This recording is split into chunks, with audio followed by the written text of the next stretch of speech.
It's an afternoon in late April along the Clark Fork River near Missoula, Montana, USA.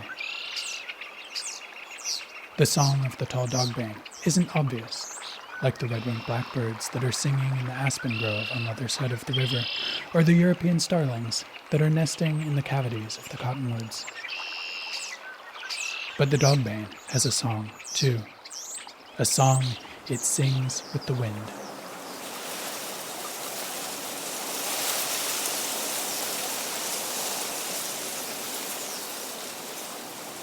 I can hear it this afternoon as last year's dead stalks whisper and rustle in the breeze, brushing against the dry stems of its neighbor, reed canary grass.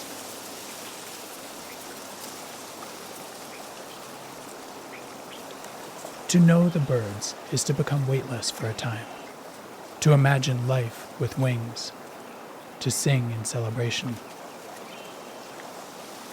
To know the plants is something slower, quieter, but equally powerful.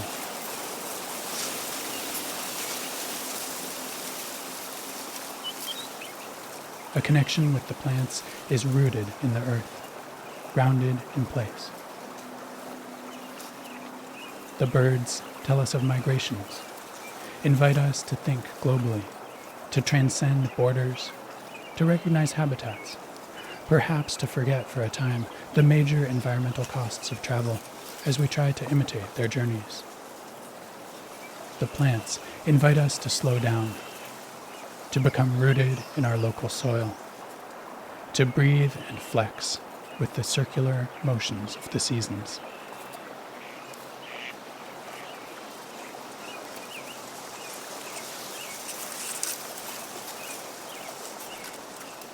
Hi, I'm Shane Sater, and this is Wild with Nature.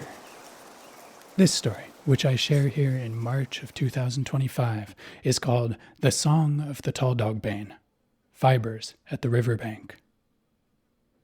If you'd like to read the written version of this story, illustrated with my photos from the field as you listen, you can find it on my website, wildwithnature.com. And now, let's continue with the story. Tall dogbane holds a cultural legacy that stretches back for countless generations on the North American continent. Indigenous people have used its durable stem fibers to make string and cord for more lifetimes than I can imagine.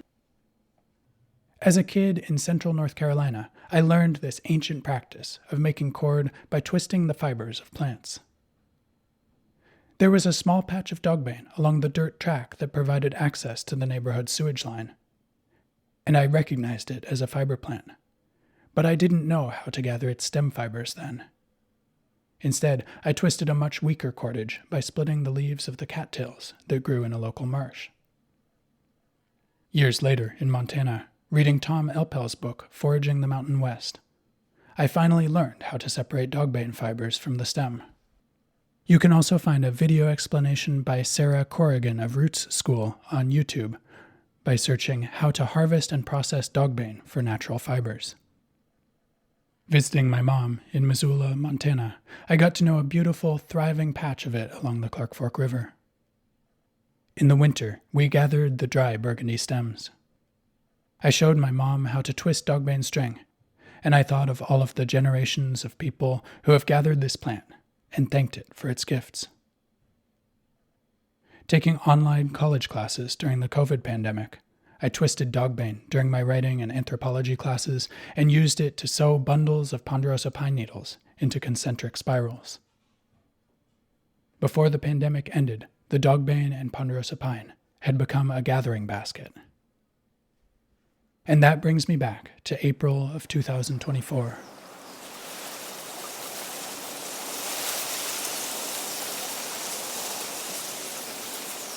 As red-winged blackbirds and starlings sing their songs of spring along the Clark Fork River, last year's dead dogbane stalks whisper to me in the breeze. Under the canopy of cottonwoods, no new growth is yet visible, just the delicate silken tufts of dogbane seeds spilling out of their capsules, suspended from last year's stems, singing with the wind. On the gravel bar at the edge of the river, though, the sun has heated the rocky earth, At the base of the dead stalks, new dogbane shoots are just beginning to emerge. I make a goal to pay more attention to these plants this year, to write about them. If I take time to notice them, what will they teach me? The next time I'm able to visit, it's an afternoon in late May. A rain shower is pummeling the gravel bar, pattering on the cracked grass, and forming glistening beads on new dogbane leaves. The plants have grown swiftly in the last month. On these warm, sun-exposed gravels, the new red shoots are more than a foot tall. Last year's dead stems, bleached to whitish tan, are still standing next to the young growth. By now, the yellow warblers have completed their migratory journey and returned to the cottonwoods. Spotted sandpipers call frequently at the river's edge. For the dogbane, it's the season of rapid skyward growth, tender sprouts springing upwards with a supply of carefully stored underground energy. As I walk under the cottonwoods, where the microclimate is cooler and shadier, I can see that the new stalks are still far behind, only a few inches tall. Here I find the wild licorice, too, the young shoots just emerging and launching their own race towards the sky. The rain shower ends. The birds around the dogbane become active again and resume their singing. I'm watching two red-naped sapsuckers in a red osier dogwood, gleaning aphids from the leaves, when a hummingbird suddenly appears 15 yards in front of me. She's a female with buffy flanks, a calliope hummingbird, and she's hovering at the tips of last year's dogbane stems. What could she possibly be doing? Suddenly, I connect the dots. Is she harvesting the little bits of seed fluff that remain in the process of constructing her nest? I scramble for my camera, but I have trouble focusing it, and then she's gone. I'm left wondering if I really saw what I think I did. A few minutes later, she returns and perches on a red osier dogwood branch. I keep hoping she'll visit the dogbane again, but instead she flies away. I'm left with a mystery. The next time I visit, it's mid-June. A cicada is singing from the cottonwoods above the dogbane patch. Western wood-pewees whistle repetitively, and a blackish spider, the size of a mustard seed, waits in its multi-layered web. The web is suspended from the scaffolding of one of last year's white-bleached dogbane stems. It's dotted with the remnants of tiny moths that the spider has trapped. A few yards away, a common white-tailed dragonfly finds a perch on another weathered dogbane stalk. The new dogbane has grown incredibly in the last month, as have its neighbors, the grasses and the wild licorice. The stems are still supple and green, the leaves full-grown but tender, their pale veins and midribs strongly contrasting. Intent on the spider, I brush past too hastily, injuring a leaf, and it beads up with milky white sap. The sap tastes very bitter, a powerful hint to would-be herbivores. I'm strong medicine, don't eat me.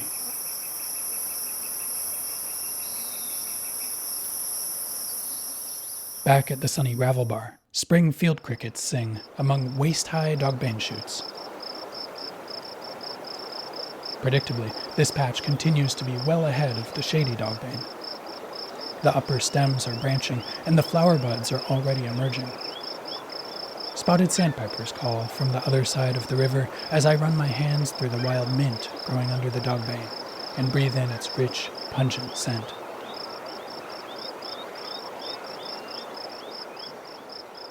I plan to visit the dogbane again in July, to spend a day or more watching the insects that come to its flowers.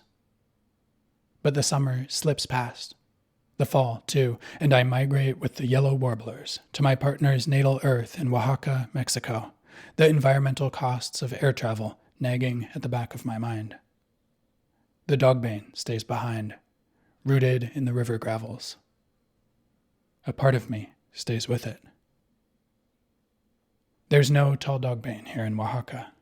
Its range ends in northern Mexico, mountains and deserts away. I miss this familiar friend.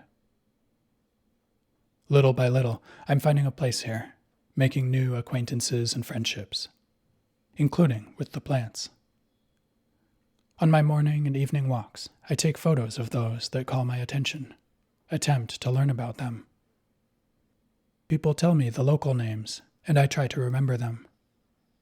I learn and forget, and learn again, little bits and pieces of the incredible living richness of traditional plant knowledge, uses, and relationships. In our house, too, the plants are helping me put down roots.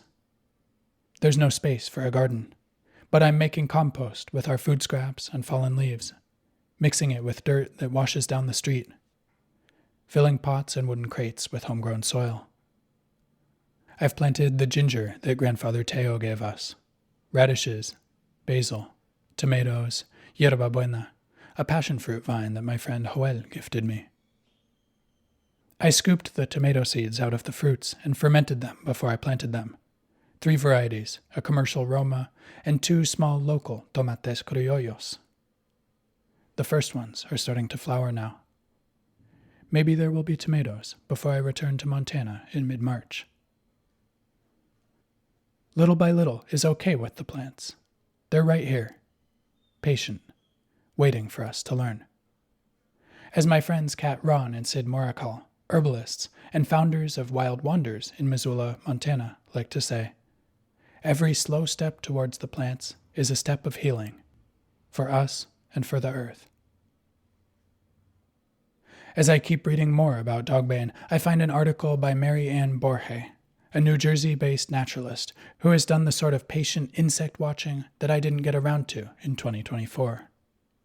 She shares photos of a variety of bees, butterflies, beetles, and flies visiting dogbane flowers. Her story also introduces me to the dogbane beetle, an iridescent green herbivore that specializes on dogbanes and related plants. I make a note to keep my eyes open for dogbane beetles this summer. Dogbane's strong stem fibers give us cord and rope and can connect us to this plant, to the earth where it lives, to thousands of generations of indigenous traditions. For me, dogbane is woven into my life in the memories of my childhood, the fibers of my pine needle basket, the threads of this story, in my gratitude for all that this plant teaches me, all that it gives us. Dogbane invites me to become rooted in my local soil. My appreciation for this plant has grown with every encounter, and a whole world has begun to show itself. Dead stalks singing in the April breeze, the silk of a hummingbird nest, the scaffolding of a spider web, the perch of a dragonfly, the strong fibers that connect me to the earth. For me, dogbane has become part of the heartbeat of the cottonwood forest. And are there dogbane beetles in this Missoula patch, too? The plants wait for us patiently, wherever we are, inviting us to slow down, to become rooted, to breathe and shift with the round rhythms of the seasons. Their invitation is a song, soft but steady.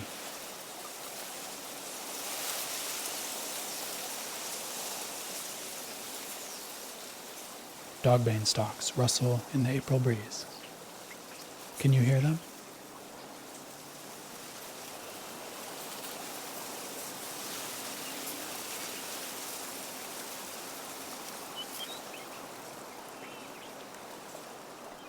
Thanks for listening. This story, and the whole project of Wild with Nature, is possible thanks to the support of listeners like you.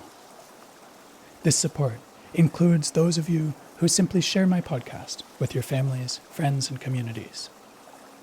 My collaborators and fellow naturalists who learn with me in the field and appear in some of these stories, as well as my supporters who give me the financial backing I need in order to continue. Thank you. Once again, you can find the written, illustrated version of this story on my website, wildwithnature.com. There you can also make a monthly donation through Patreon. Even $5 a month is a big help, or a one-time contribution in support of my work. Thank you. Until next time, get outside. And while you're out there, I invite you to pay attention to the plants, whether it's dogbane or some other plant that calls your attention first.